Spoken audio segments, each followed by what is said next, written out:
uma certa visão aí, né, da sociedade, ela abandonou a família para ser artista, entende? Ela abandonou os filhos para ser artista, né? E eu acho que, querendo ou não, ela em algum momento foi julgada por isso. Então, eu acho assim que nenhum homem tem que passar por isso. Olá, eu sou Alex Avelino e esse é o podcast do Arte que Acontece. Há 11 anos, a fonte mais confiável do que acontece nas artes visuais.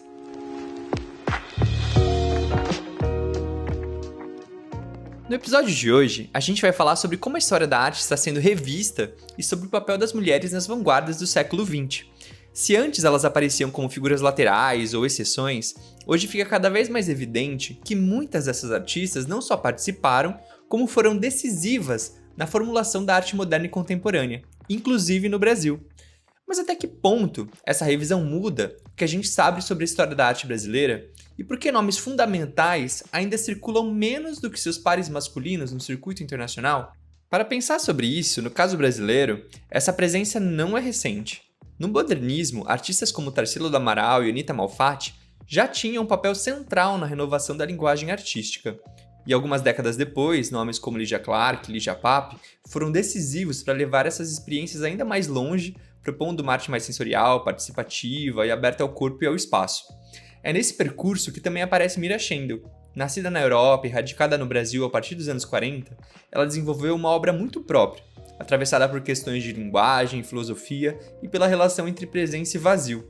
Nos anos 60, cria suas monotipias, desenhos em papel de arroz bem fino, em que letras e traços pareciam flutuar, e também as droguinhas, feitas de papel torcido e amarrado, que levam o desenho para o espaço, como uma espécie de escultura leve e instável. Em trabalhos como os objetos gráficos em placas de acrílico, ela explora ainda a transparência e a sobreposição de signos, borrando os limites entre escrita, imagem e espaço. Para falar sobre essa produção e o lugar dela na história da arte, a gente recebe a curadora e crítica Thaisa Palhares. Doutora em Filosofia pela USP e professora de Estética na Unicamp, ela foi curadora da Pinacoteca de São Paulo por uma década e é uma das principais pesquisadoras da arte moderna e contemporânea no país. Ao lado de Tânia Barson, também organizou a grande retrospectiva de Mira Schendel na Tate Modern, que também ocorreu na Pinacoteca de São Paulo e no Museu de Serralves, em Portugal, que ajudou a ampliar ainda mais a presença internacional da artista. Ao longo da conversa, a gente discute como artistas mulheres foram sendo enquadradas, ou muitas vezes apagadas, nas narrativas das vanguardas, o que torna a pesquisa de Mira Schendel tão singular no contexto brasileiro e se ainda existe um descompasso entre a importância desses nomes e o reconhecimento que recebem. Mais do que uma simples correção de rota, a ideia é pensar se esse movimento de revisão não aponta para uma mudança mais profunda na forma de escrever e de entender a própria história da arte.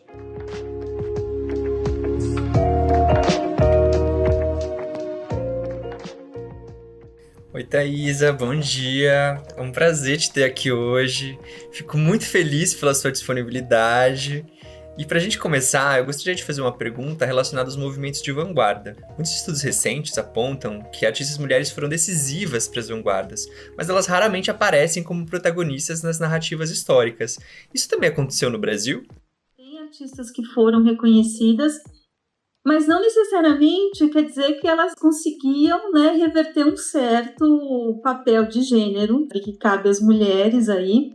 Onde, por exemplo, a Ana Paula, e eu estou me referindo muito ao trabalho da Ana Paula Simeone, que ela vai dizer, bom, a Tarsila também sempre viveu muito essa imagem da musa, né, modernista. E isso acontece com a Tarsila, mas aconteceu com outras também artistas, se a gente vai pensar algumas artistas de vanguarda europeia, que não necessariamente o reconhecimento delas como artista muda uma certa posição, né, que é uma posição estabelecida de gênero, né? Então, que nesse sentido as vanguardas, apesar de toda a radicalidade, diremos assim, das vanguardas, do ponto de vista estético e até mesmo político, em alguns casos, umas vanguardas que têm um viés político forte, como as vanguardas de origem construtiva, ou mesmo na Bauhaus, que tem essa origem construtiva, e hoje a gente sabe que tem as mulheres na Bauhaus, que também sofreram vários tipos de interdições por serem mulheres, mesmo estando num ambiente, né, numa escola,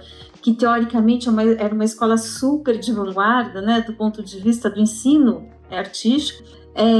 Então, que não necessariamente essas vanguardas que elas eram tão radicais elas foram radicais ao ponto de mudar também, de certa maneira, os papéis de gênero, né? Muitas dessas mulheres que hoje são reconhecidas como grandes artistas, como a Anne Albers, elas sempre tiveram um pouco também meio assim à sombra dos maridos, né? E obviamente os artistas tiveram sucesso, um reconhecimento muito mais rápido do que ela. A Gilda de Mello Souza, que foi uma professora de estética da USP, tem um texto interessante sobre o modernismo brasileiro. Ela vai apontar isso um pouco em relação à Anitta, né? Porque a Anitta era um pouco vista como uma mulher que não era bonita, né? Aquela que não se casou, né? Acabou virando uma professora, sobrevivia como professora, enquanto a Tarsila, a imagem da Tarsila era da mulher glamurosa, fina. Então, assim, estou querendo dizer o seguinte, que por mais que, obviamente, o trabalho delas seja reconhecido, eu acho, na história da arte brasileira, não significa exatamente que elas não tenham também sofrido ou estejam sujeitas, sofrido não, mas estivessem sujeitas, né, a uma certa leitura de gênero, que colocava uma como uma mulher deslumbrante, sedutora, né, uma mulher do mundo, muito chique e tal, e a outra como aquela mulher solteira, que não era bonita, entendeu? Isso já colocava cada uma em determinado local. Então, assim, eu acho que a arte brasileira, aí da Anitta, Tarsila para frente, né, eu acho que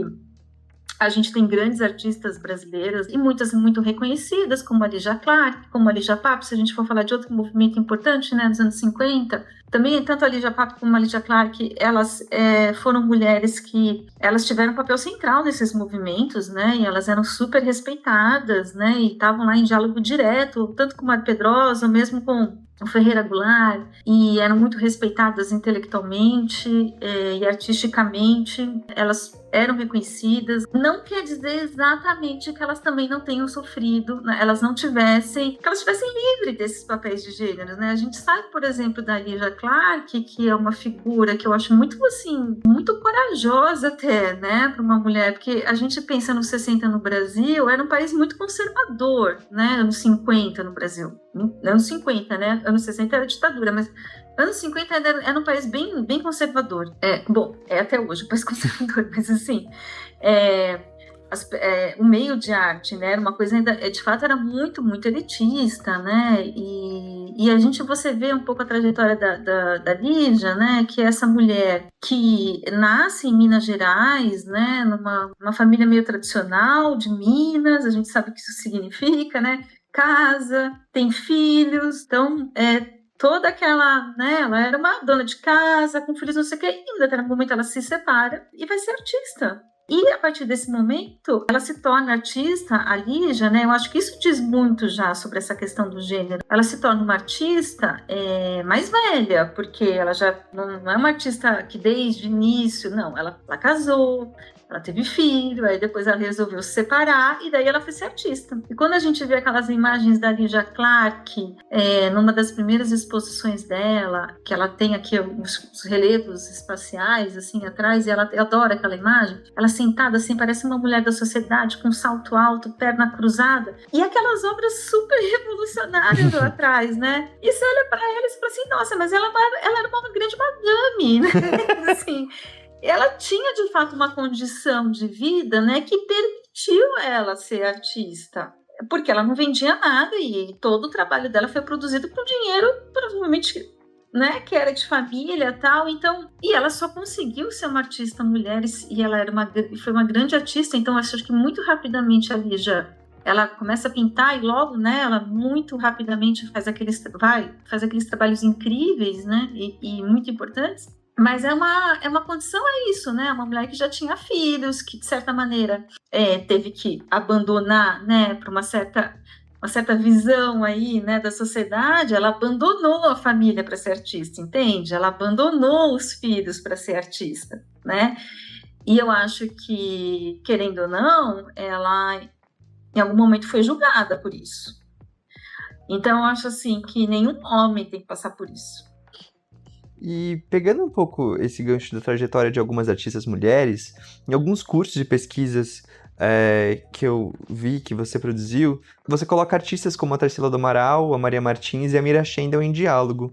Existe algo em comum nessas trajetórias?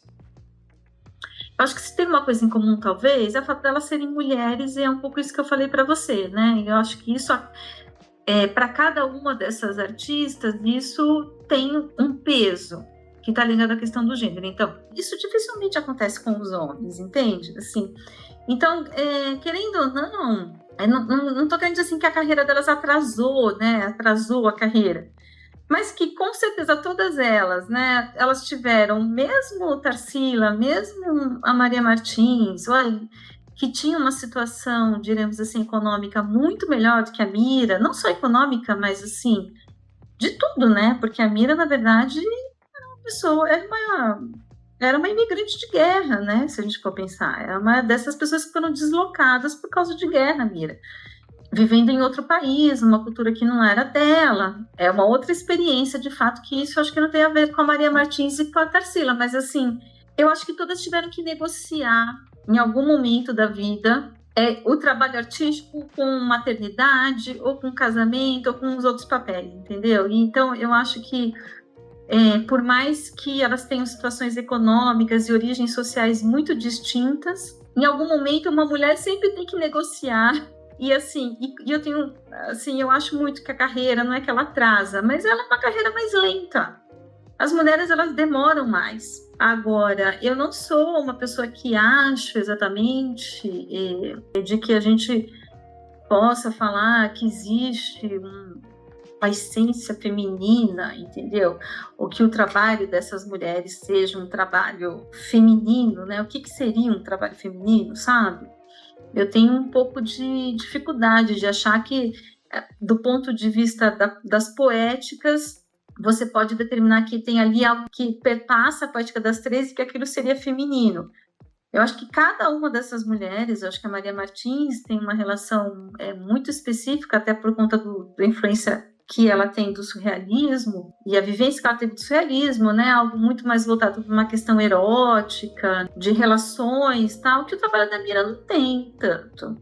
É muito difícil olhar para um trabalho da Mira, assim, do ponto de vista, sei lá, de um tema, você dizer que o trabalho da Mira é um trabalho feminino. Mas tem, assim, algumas questões que eu acho que a Mira também não era uma mulher feminista, né? Ela não estava ligada nas discussões sobre o feminismo dos anos 60 e 70, a Mira. Ela não estava.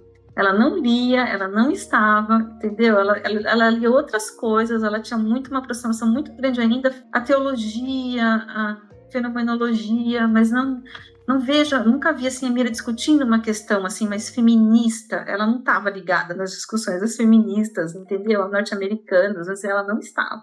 Mesmo porque a gente estava numa ditadura militar, e eu acho que a Mira tinha muita fobia dessa questão da ditadura militar. Porque se a gente for pensar no caso da Mira, a gente for pensar que a Mira morreu em 88, a gente pode supor que a Mira viveu a maior parte da vida dela sob ditadura, né? Primeiro na Itália, com Mussolini, e depois no Brasil. É uma coisa muito doida isso, você pensar que a pessoa viveu a maior parte da vida dela sob regimes autoritários. Então, eu acho que a Mira tinha... A questão da Mira era muito essa, né? Assim, para ela o mundo não era uma coisa fácil. Eu acho assim que, então, ela não era uma feminista. Eu acho que não existe um discurso, né? Não dá para reconhecer um discurso feminista no trabalho da Mira, que por exemplo, a gente consegue ver em alguma dessas artistas que da nova objetividade, mas eu acho assim que as condições do trabalho da Mira dizem muito da questão de gênero. Então, o fato disso, né, dela sempre ter um pouco, a maior parte da produção dela, ela ter feito na própria casa, fazendo na cozinha, né, ou no quarto, na escrivaninha. Então, assim, é um trabalho muito de uma dimensão, assim, muito íntima. É um trabalho que você faz, é um trabalho que você pode fazer na cozinha da sua casa, e que ela, segundo consta, assim, que a filha dizia assim, ela fazia o trabalho enquanto ela estava cozinhando, enquanto ela estava fazendo o bolo, porque ela fazia de tudo, a Mira. Ela gostava de cozinhar, ela gostava de bordar, ela gostava de marcenaria. Então, o que a filha diz, assim, que ela nunca estava parada, se ela não estava as mãos, né, assim, com as mãos paradas. Se ela não estava trabalhando com arte, ela estava fazendo marcenaria, ela estava bordando, ela estava cozinhando. Mas era como se tudo fosse um pouco uma extensão, né, da casa, entende? Isso eu acho muito curioso, a gente pensar como é que isso formalmente está no trabalho, apesar de não ser um trabalho que tem um discurso feminista. mas que as condições de produção desse trabalho têm muito a ver com o fato dela ser uma mulher, né? Uma mulher que estava ao mesmo tempo cuidando da casa, trabalhava em casa, tinha uma filha pequena, era uma artista. Então, assim, eu acho que a gente tem que ler um pouco isso também, essa ideia, que é o trabalho das mulheres. A gente, assim, não acho que existe uma temática que a gente possa, assim, abarcar todo o trabalho de todas as mulheres, entende? Mas eu acho mais interessante a gente pensar em termos de produção, sabe? Um pouco assim, pensando nas condições de produção, né? Daqueles trabalhos e como as condições de produção daqueles trabalhos tem muito a ver com a questão de gênero, do papel que a sociedade, né, porque a gente sabe que esse é um papel social, estabelece para as mulheres nessa sociedade, um pouco como é que elas negociavam, né, com esses limites. Todas, eu acho que ali estão fazendo negociação para ser artista, né? Todas tiveram que negociar alguma coisa com alguém para poder criar, num certo momento na sua vida, um espaço para ser artista, entende? No caso, agora, pegando esse gancho da Mira Schendel, né, que você estava falando sobre o trabalho dela, ela também costuma ser colocada ao lado da Lygia Clark, do Elliot Sica, como uma redefinição, assim, da arte brasileira daquele período. E para você, o que diferencia a pesquisa dela nesse contexto? Você começou a falar um pouquinho sobre isso, mas se puder comentar um pouco mais. Então, eu acho que, assim, ela é reconhecida assim, né, como sendo uma artista importante daquele momento, né, mas eu acho que muito mais, isso é algo, sei lá, que deve ter vindo, eu acho que depois da morte dela, dos anos 90 para cá. Eu acho, assim, que a Mira tem uma questão que ela nunca participou de grupo. Aí eu acho que tem um pouco a ver com os traumas dela de guerra mesmo. Acho que ela não acreditava muito em agrupamentos, ela tinha um pouco de fobia dessa coisa de assinar manifestos, de grupos, né? De ter certezas muito fortes sobre as coisas, entende? Então, eu acho que, obviamente, por tudo que ela passou na vida dela e ela viu onde levou, né? Esse tipo de pensamento, né?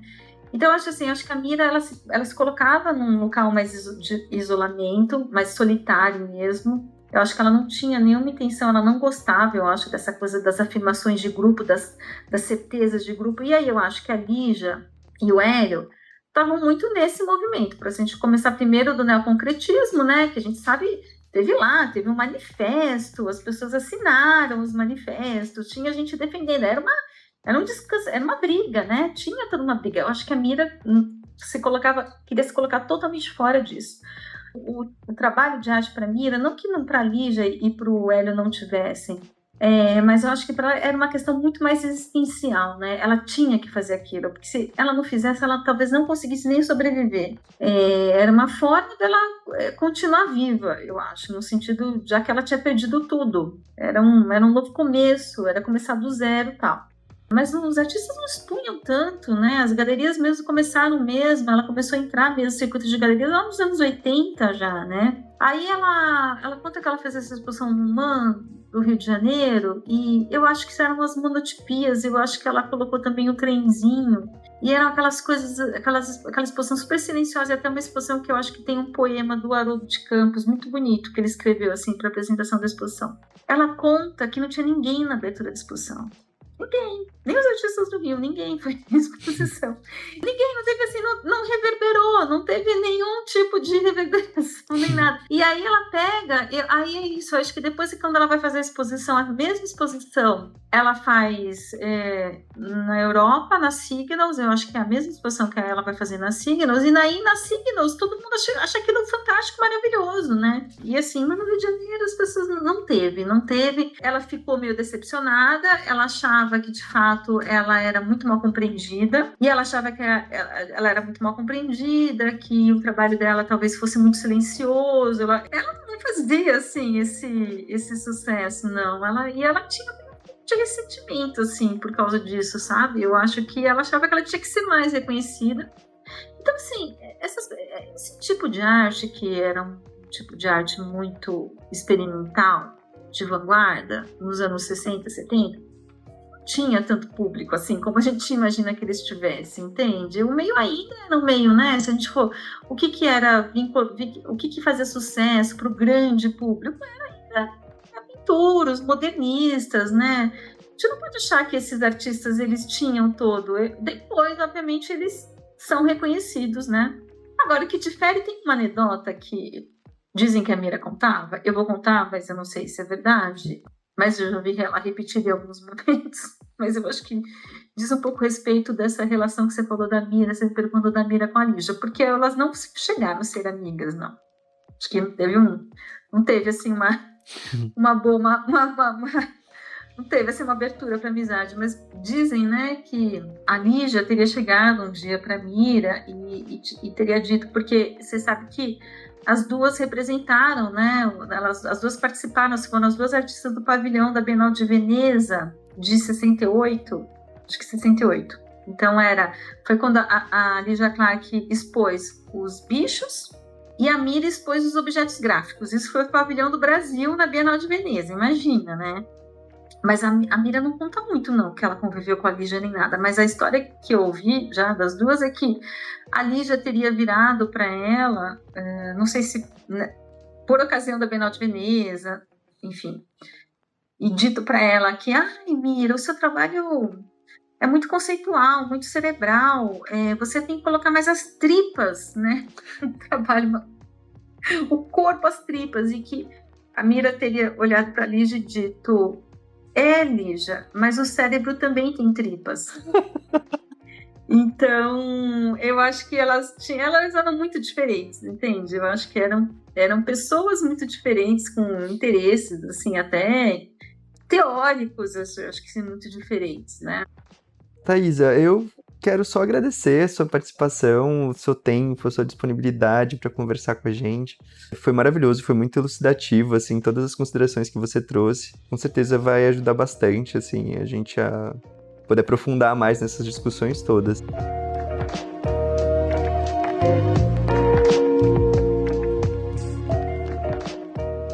Esse foi o podcast do Arte que Acontece. Há 11 anos, a fonte mais confiável do que acontece nas artes visuais.